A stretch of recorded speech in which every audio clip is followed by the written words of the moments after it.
Side out to the front. Families in the first row. Oh. Oh, is there? Here it is.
I should use the side out to get to the front. Families in the first row. Thank you.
Side up, so the family from each other.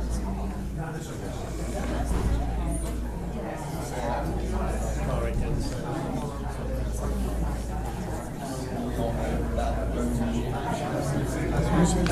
Who's the family? Fall right down the side aisle.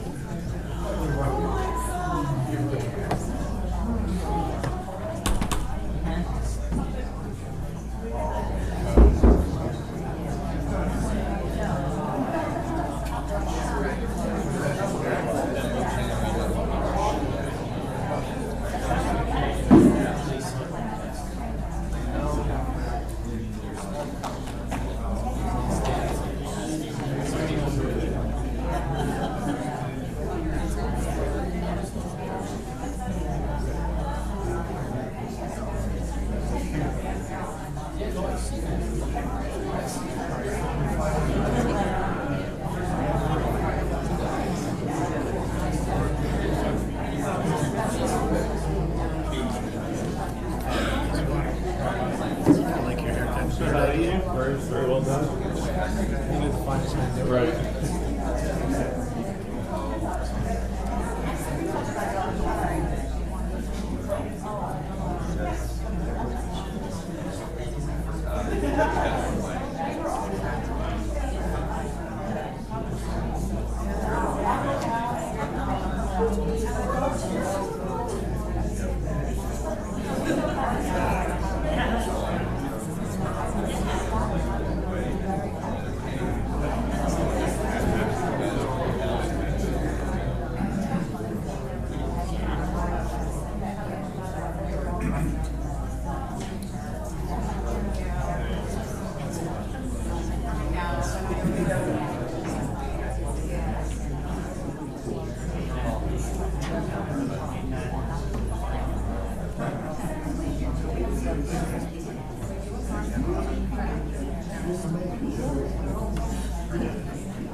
custom, it's not a law, so whatever you choose to do will be correct.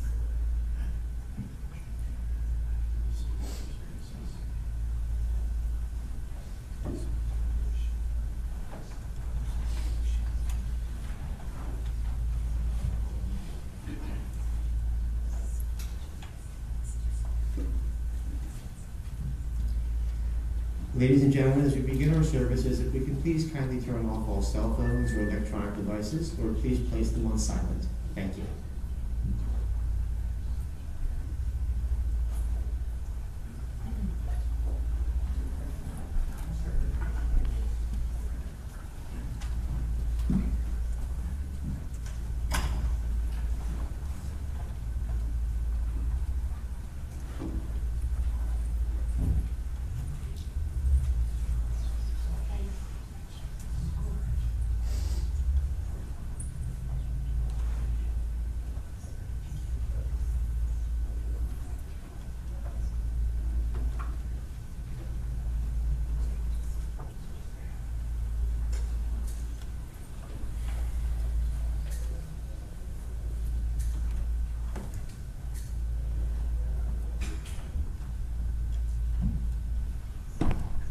Esa enai el haharim, me'ayin yavo Ezri.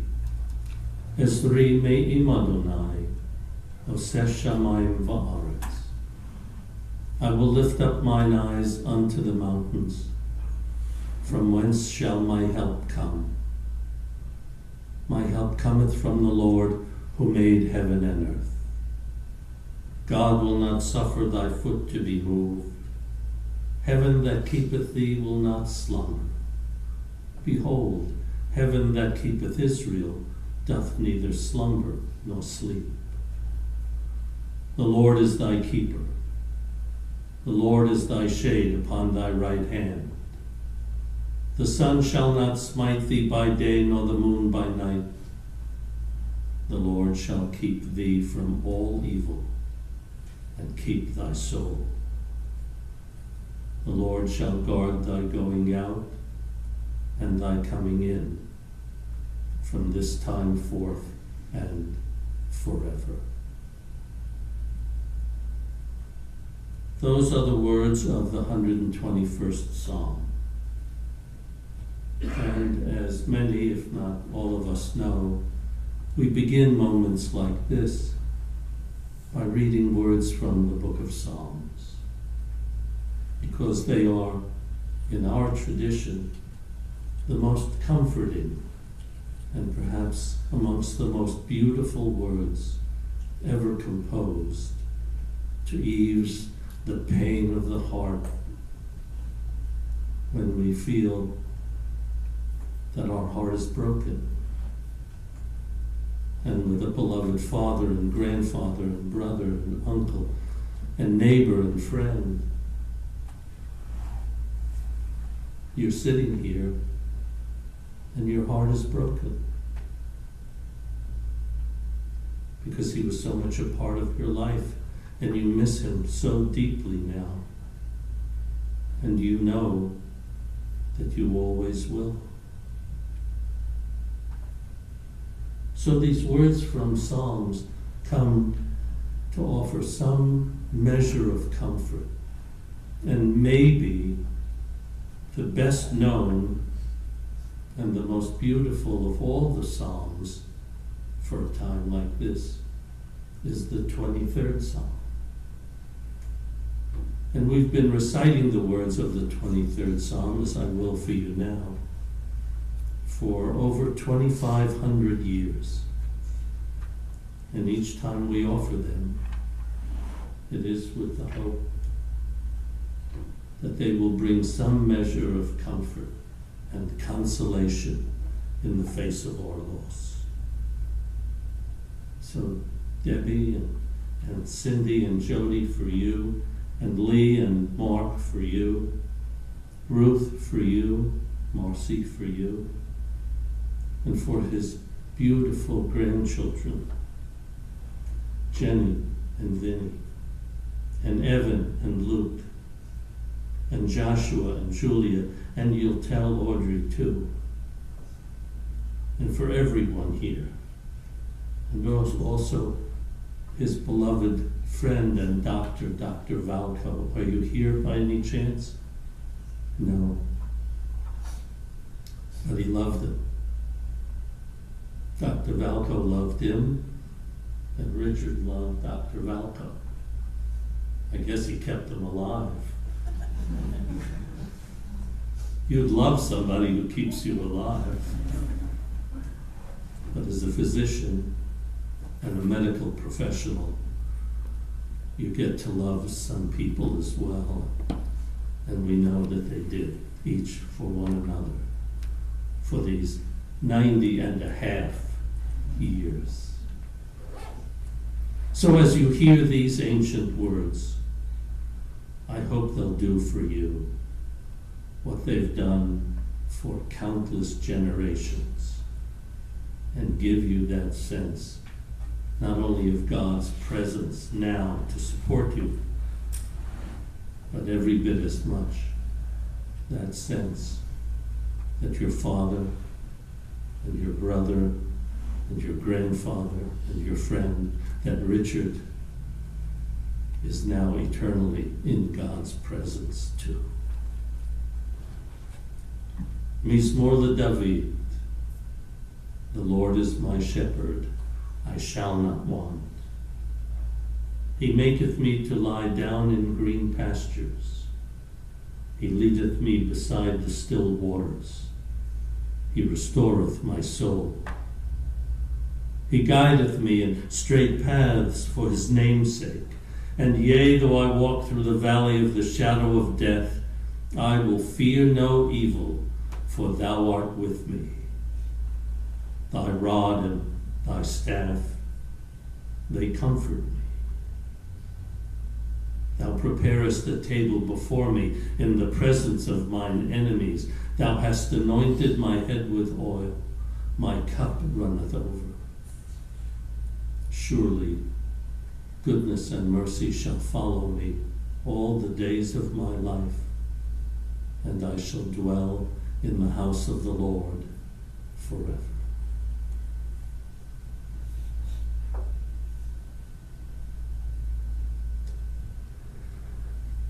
I anticipated that there would be nearly a chapel full of people, and so many more, no doubt, who knew your father and grandfather, who knew him, cared for him, and had such affection for him. So many more who couldn't be here this morning, who wish they could. But no doubt you've been hearing from them these past days. Because he has such a tremendous impact on the people with whom he lived his life, and not just his family, and not just the people at Kennedy House, and not just the people in the neighborhood, but maybe all the people along the route.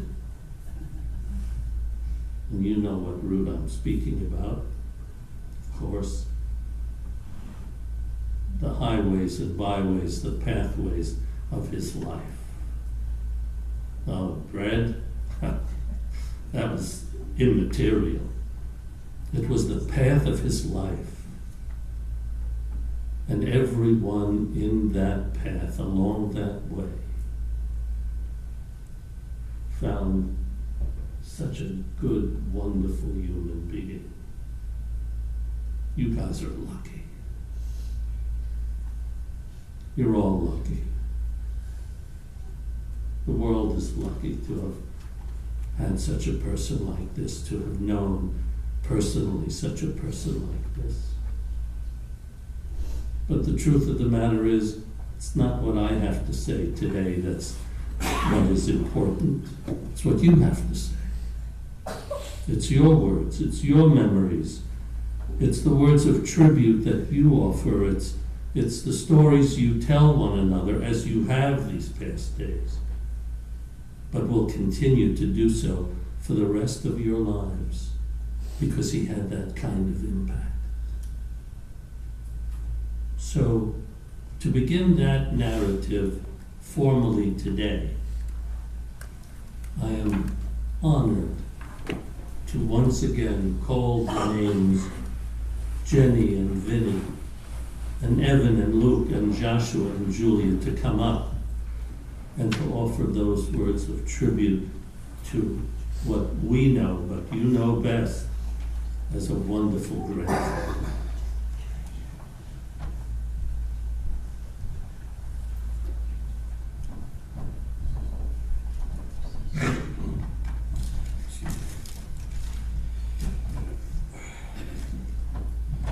Poppy, one of the best men I've ever met.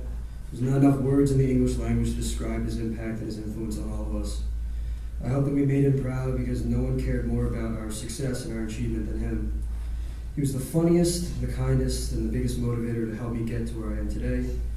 I'll never forget all the precious moments we shared, and I will cherish our relationship we had for the rest of my days. I wish he could be here to watch me graduate and watch the rest of us graduate, but I know he'll be watching over us regardless. I love you, Poppy, I know we all do, and the next pudding is on me.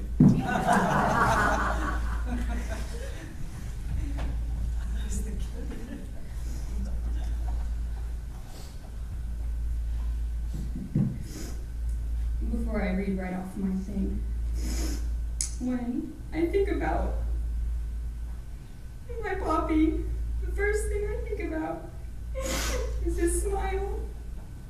He had the best smile and the best laugh.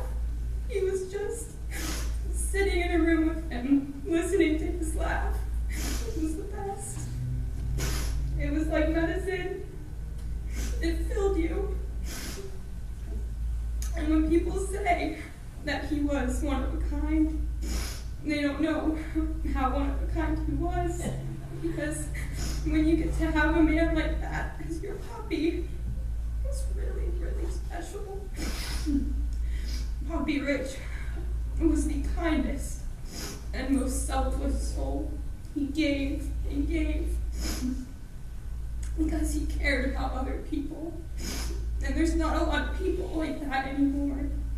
He valued family, and he was motivated by the simple pleasures of life, whether it was talking to you on the phone, going to the diner with his fellas, or getting to see a new photo of you from school.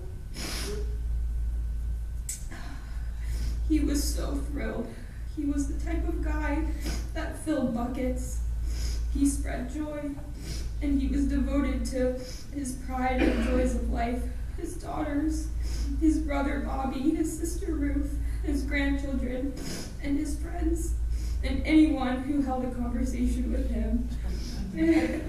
He left a mark on everyone that he chatted with. He was a great man.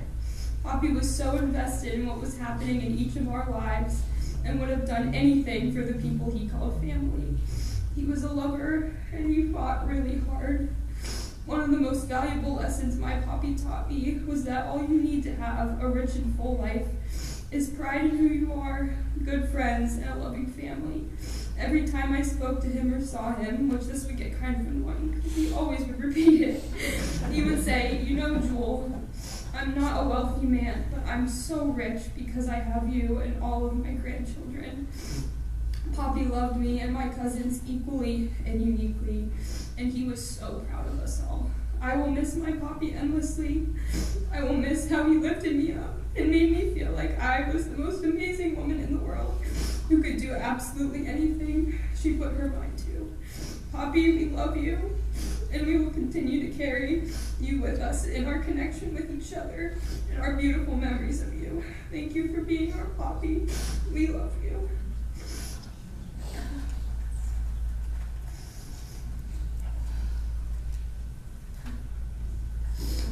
Thank you, Julia. I believe I'm gonna cry.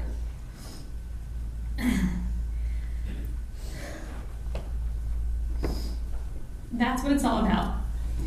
This was a saying our Poppy would recite whenever he would talk about family. To Poppy, family was literally everything. Without his family, Poppy truly had no reason to live, except maybe to sell bread. Being the oldest of 6 grandchildren, I was fortunate enough to share 28 years of memories and unconditional love with my Poppy. We had a special bond I really don't think I could share with anyone else. From shopping sprees at Abercrombie & Fitch, Walnut Street Theater for shows like Wicked and Mamma Mia, and sleepovers at his apartment in Philly accompanied by burned pancakes for breakfast.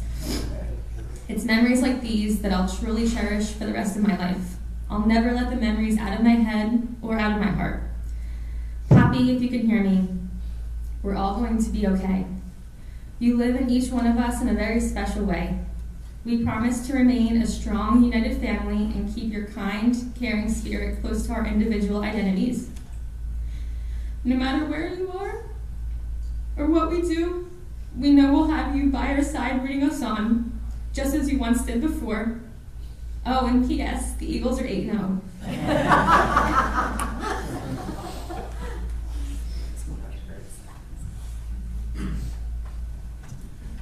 I just wanted to say thank you all for being here.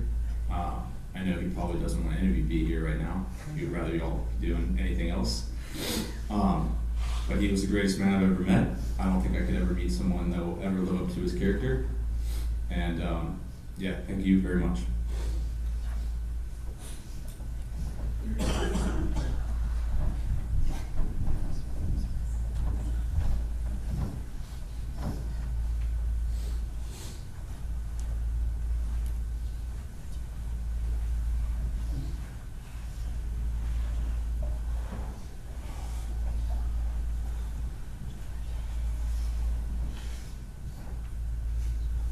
Debbie, Cindy, Jody, Lee, Mark, we welcome you before us.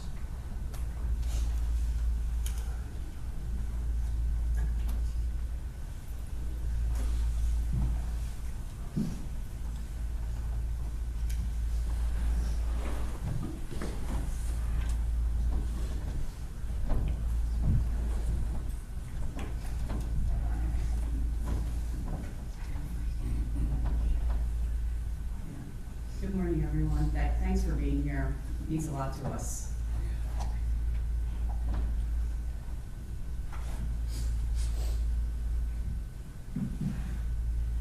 Dear Daddy, there are a million things that can be said. Fortunately, you knew.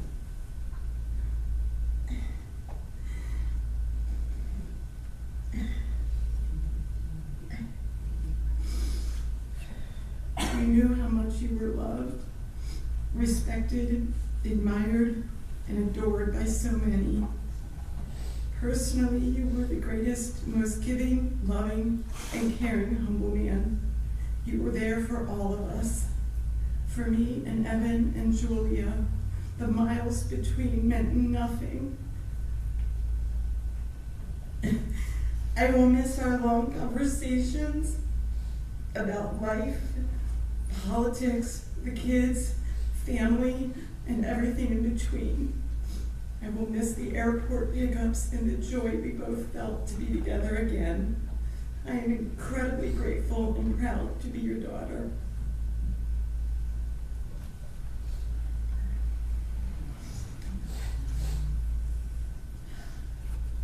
I did a quick search for a poem that's tried to capture what you've heard today.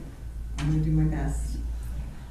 It's called As We Look Back Over Time, an unknown author. As we look back over time, we find ourselves wondering, did we remember to thank you enough for all you have done for us, for all the times you were by our sides to help and support us, to celebrate our successes, to understand our problems and accept our defeats, or for teaching us by your example the value of hard work, good judgment, courage, and integrity. We wonder if we ever thanked you for the sacrifices you made to let us have the very best, and for the simple things like laughter, smiles, and times we shared. If we have forgotten to show our gratitude enough for all the things you did, we're thanking you now, and we're hoping you knew all along how much you meant to us.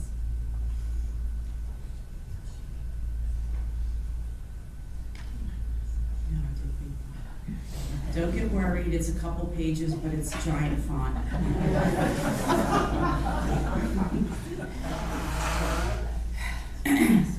My heart is broken and yet so full. Our dad would love to be in this room right now, sitting out there with all of his family and friends. He'd want to talk to each of you. He'd want to know how you're doing, how your families are doing. Of course, he would probably break into a related story, sometimes not related. And if you were lucky, it was only the first time you would have heard that story. I heard from so many of my friends who knew my dad this past week, and actually all of my friends knew him, because he came to all of our barbecues, all of our block parties, and some things that my friends said, you know, he was a fixture, a great storyteller, an institution, a one of a kind. They were right. There's so many things I want to say, but I'll keep this brief. He was born in 1932. Okay, that was kind of a joke. Thank you for laughing. But at his surprise 90th birthday party this past April, after he blew out the candles and we all yelled "speech, speech," he paused and then he started. I was born in 1932, and we all burst out laughing. If anybody's interested and has 6 minutes and 48 seconds, I'll share the video with you. But during his speech, you know, we could all see that he was reflecting on his long and lucky life. He talked about his great relationship with his wonderful sister, Ruth, and his brother, Bobby, all of his nieces, nephews, great and great-greats. He couldn't get enough of his great-great-nephews, Sammy and Miles. The absolute light of his life were his 6 grandkids. Each week when I saw him, he gave me an update on everyone and seemed surprised that I already knew what was going on. He would say, "Oh yeah, you probably faxed with your sisters." And speaking of technology, I have to tell one quick funny story, a funny Richie story. I was driving him home on a Sunday evening after dinner at our house. It was early summer, and I knew there would be some short traffic, so I logged into Weiss to see if one bridge or another would be better. We drove for a bit. At a red light, we each enjoyed a piece of chewing gum, as was our habit, and then we continued on our short trip. Some small talk, mostly silent. And then, kind of out of nowhere, my dad said, "Where is she?" And I was like, "Is he losing it? Dad, I don't know who you're talking about."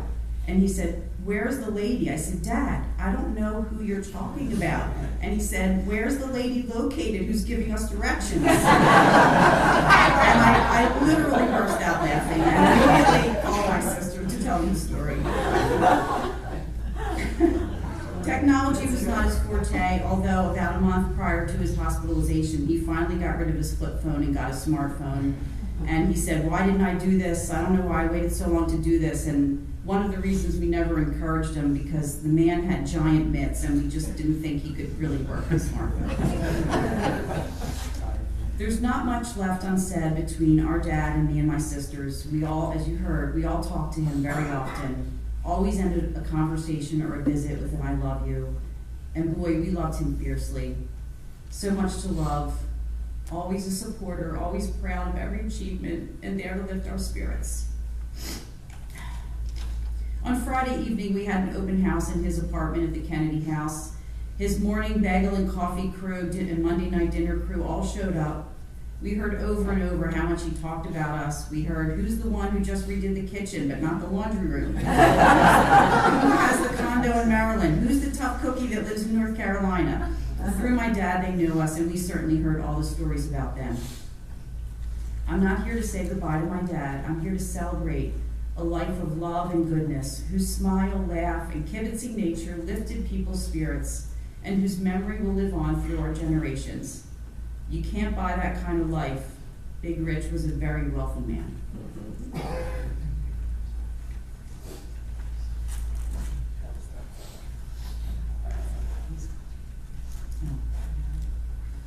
Hi, Dr. Galco.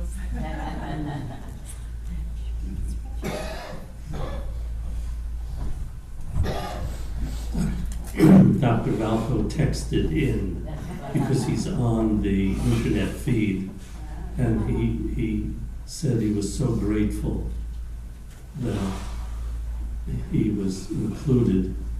And so, tip of the hat to you, and heal quickly, Doctor.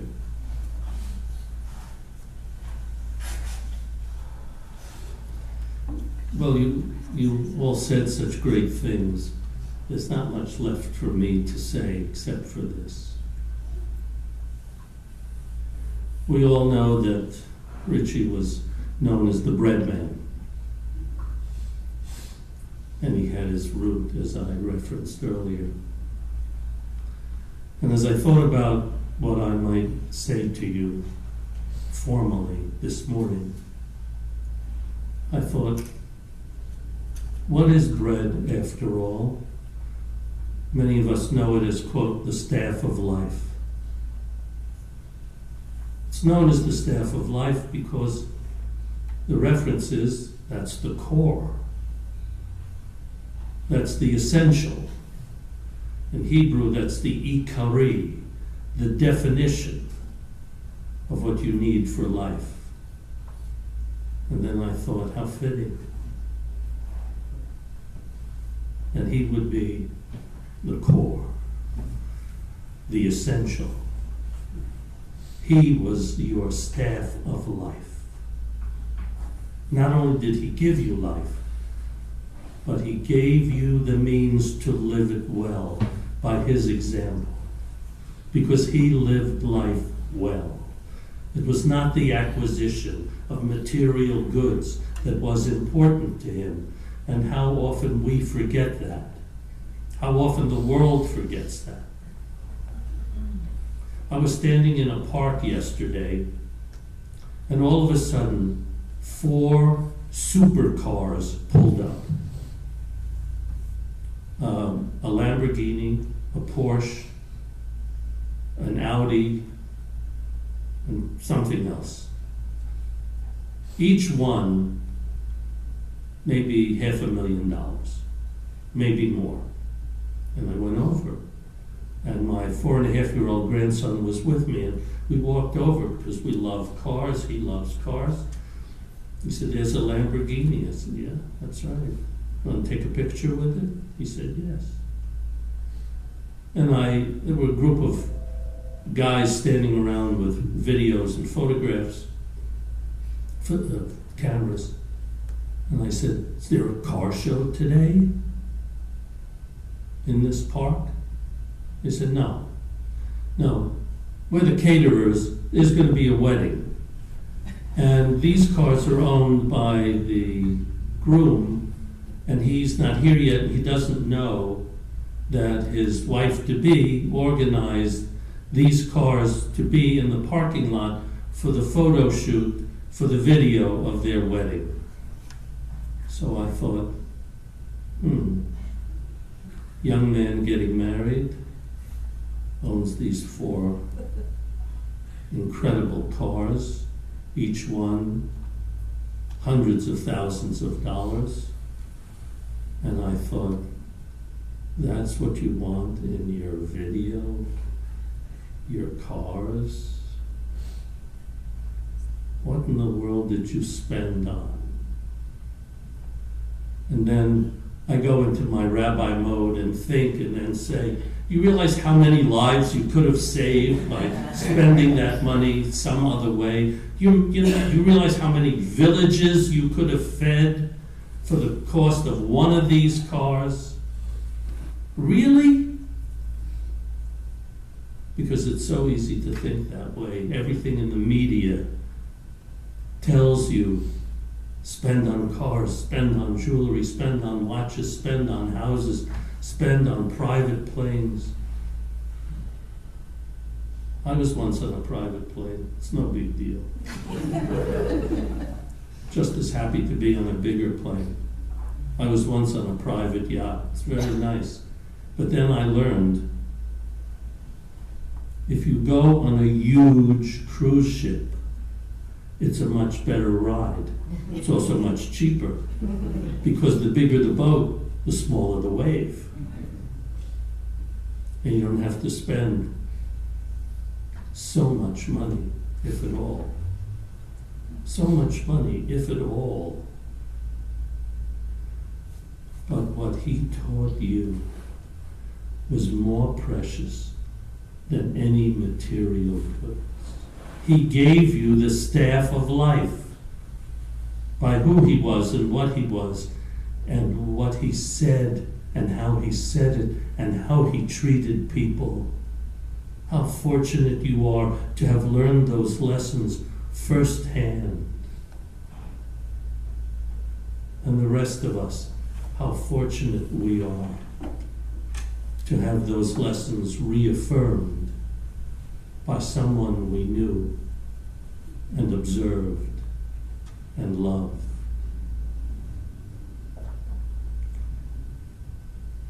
His enduring worth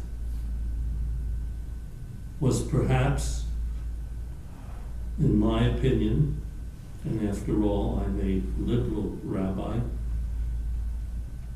his enduring worth was that even though you might have thought he was not a religious man because he wasn't into ritual, but he was the most religious man you might ever know because of how he behaved. And that's, after all, the most important lesson the Jewish tradition teaches. Judaism never asks, what is it you believe? It only asks, how is it that you behave? Don't tell me what you believe, because if your behavior isn't the best it could possibly be, whatever it is you believe is worth nothing. So behave. That's how Judaism defines being religious. And that's who and what your father was. Every step of his path. Every mile along the way. Want to bring him back to life? You can. Deliver the bread. Deliver the goods. Not the material. The spiritual. Because only the greatest of hearts, the sweetest of spirit, becomes a man like your father and your brother and your grandfather and your friend, Richie. May his soul rest in peace, his memory assured, and his legacy in each and every one of us who know him, heard of him, lived with him, or even just were the beneficiaries of what he delivered, and knowing that there was such a person who could deliver the goods so consistently, so graciously throughout his life. May his soul rest in peace, as the souls of only the righteous, not self-righteous, but truly righteous and good, are offered through eternity. Amen. We rise for the El Mole Rachamim, followed by Kaddish.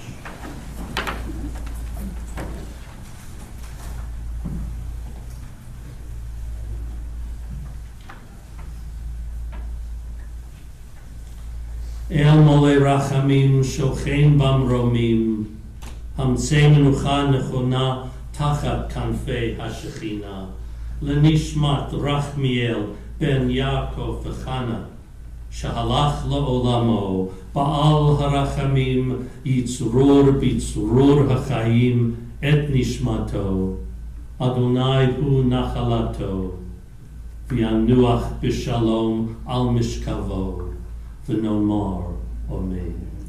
God, full of compassion, thou who dwellest on high, grant perfect rest unto the soul of Richard, the son of Jacob and Anne, for he has departed from this world. Lord of mercy, bring him into thy presence, and may his soul be bound up in the bond of eternal life. Be thou his possession. and may his repose be peace, peace eternal. Amen.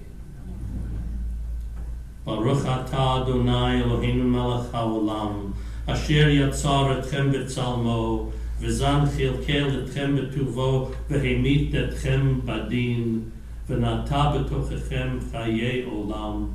Baruch atah Adonai, Dayan ha'emet. Blessed are you, O Lord our God, creator of the universe, for you form us in your image. You nourish and sustain us in your goodness.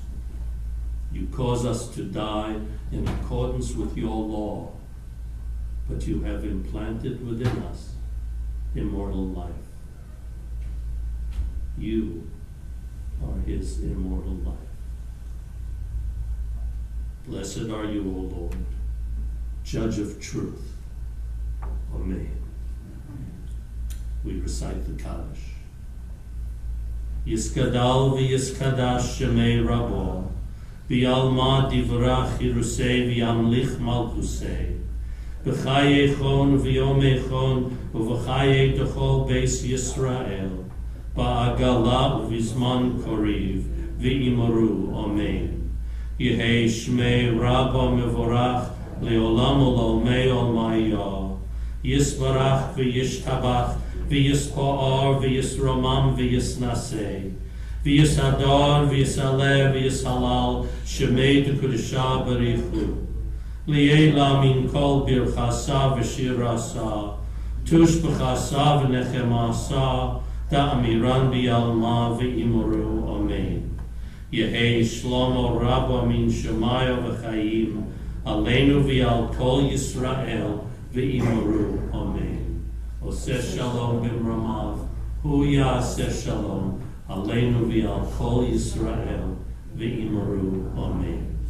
May God, who makes peace in the heavens, bring peace and comfort to you, to all who mourn, to all the world and all Israel, and may we say, Amen. Our service here is concluded. Please be seated.